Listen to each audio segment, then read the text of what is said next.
आमदार बबनराव लोणीकर साहेब यांचा सत्कार या ठिकाणी दामोदर जाधव साहेब हे करतील अशा करण्यासाठी मी लक्ष्मीकांत खळेकर साहेब नायब तहसीलदार परतूर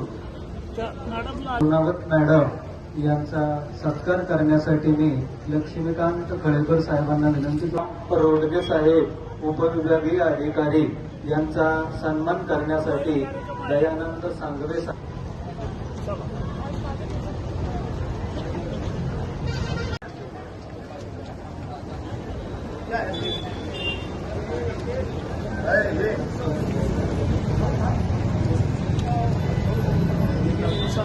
आज या संदर्भात एसडीएमचं बोलणं झालं।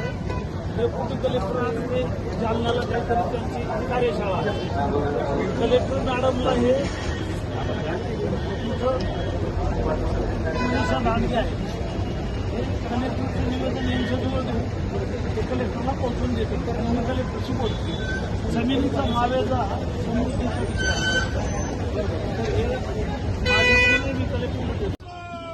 दुसरा भाग मंत्र्यांकडे बसून प्रश्न सोडवतो। त्याच्याबरोबर आमचा जो तालुक्यामध्ये जी वॅकन्सी होती त्याबद्दल आपण जो प्रश्न मांडला तर रात्रंदिवस मांडवला पूर्ण मराठवाड्यामध्ये ना 159 नवीन नियुक्त झाले कर्मचारी काय आपण कॅम्प लावलेले आहे त्याच्यामध्ये आपण कार्यक्रमाला आवर्जून उपस्थित असलेले दांडगे मॅडम रोई जालनाची रोडगे साहेब पीआय साहेब लोणास मॅडम उपस्थित सर्व मान्यवर व सन्मान्य व गतिमान होण्याच्या दृष्टिकोनातून ज्या रजिस्ट्र्या थांबवल्या त्या रजिस्ट्र्या होतील।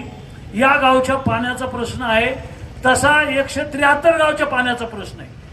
आपण लोअर दुधनातून पाणी घेतो, लोअर धरणातलं पाणी घेतो आणि ही बाटली 15 रुपयाला एक बाटली आणि आम्ही तुम्हाला 200 रुपयात प्यायला फिल्टर, आंघोळीला फिल्टर, कपडे धुवायला फिल्टर, म्हशीला पाजायला फिल्टर, गावातल्या लोकांना फिल्टर, फिल्टरचं पाणी आणि 200 रुपये भरायचे महिन्याला। म्हणजे हे पाणी लोअर दुधनातलं आणलं असं फिल्टर केलंय आणि ते पाणी आम्ही तुम्हाला 2 वर्ष दिलंय। ग्रामपंचायतीनं वाटूनच नाही तर कुठल्याही ग्रामपंचायतीनं पैसे भरले नाही। ते पाणी आपण लोअर दुधनातून विकत घेतो। घेतलेल्या पाण्याचे समजा 1 कोटी रुपये झाले असतील तर सगळ्या ग्रामसेवकांना मिळून ते पाणी जे धरणातलं घेतलेलं आहे ते जलसंपदा खातं आहे, त्याला पैसे भरावे लागतात। तिथं कार्यकारी अभियंता एक लेडीज होती, तिनं सील करून टाकलं की आमचं पाणी घेतलं, आमचे पैसे भरत नाहीयेत। मग योजना 2-3 दिवस 15 दिवस बंद राहिली, आम्ही ते सील तोडून टाकलं आणि विधानसभेत मांडलं आणि पाणी चालू केलं। 2दा एमएससीबीनं लाईन कट केली की आमच्या एमएससीबीचे पैसे भरले नाही, 2दा कट केली। आम्ही या योजनेमध्ये 2.5 कोटी रुपये वाचवले होते, बचत केली होती। ग्रामपंचायतीला पैसे आले, बचत होती का तुमची? जिल्हा परिषदला पैसे आले, बचत होती का तुमची टाकी बांधायला? मी एकमेव महाराष्ट्रात आमदार आहे की याच्यात 2.5 कोटी उरले, मी कोणाला खाऊ दिले नाही।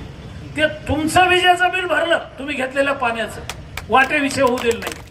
आता देव लागला द्यायला आणि पदर नाही घ्यायला। ग्रामपंचायत जर विजेचं बिल भरत नसेल, ग्रामपंचायत जर 1 रुपया देत नसेल आणि 2 वर्ष हे पाणी फुकट नसतं, हे विकत आहे। फुकट कुठलं आहे?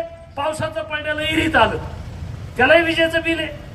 त्याच्यामुळं आपल्या ग्रामपंचायतीपासून आता इथं प्रशासक आहे, काळे कुठं बसले? प्रशासक आहे। पाणी चालू करायचं का? सरपंच कोण कोण आहेत हातावर करा, सगळे सरपंच या मंडळातले सगळ्याचे आले, सगळेजण। लहान ग्रामपंचायती 50,000 भरा। आता इथं केवढं उत्पन्न आहे, केवढाले दुकानं, सगळे पेट्रोल पंप, हे सगळे पैसे वसूल करायचे, कारवाया करायच्या, मोठाले लोक आहेत। काय भरायचं तुम्हाला?